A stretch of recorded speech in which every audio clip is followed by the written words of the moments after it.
Okay guys, I'm gonna try to get this video set up the best I can. I don't have anything really good to hold the phone, but what I have here is to help you understand what's going on. This is my meter hooked up on ohms. As you can see, the meter leads come over to here, and they're going to wire the white wire 15 and the white wire 14, which is going to the low pressure switch according to the wiring schematic on the cover of this electrical box.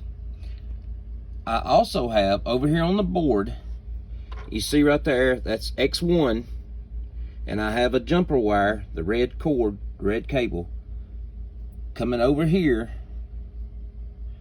to, dadgum, you ain't gonna be able to see it because of that white piece of plastic, but that's where the low pressure switch plugs back in. So I have it jumpered to remove the low pressure switch from the circuit.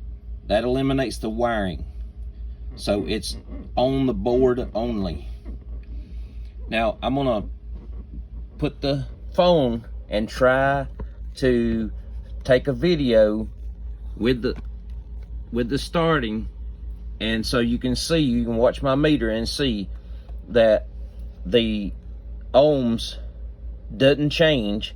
It doesn't open up while it's running. All right,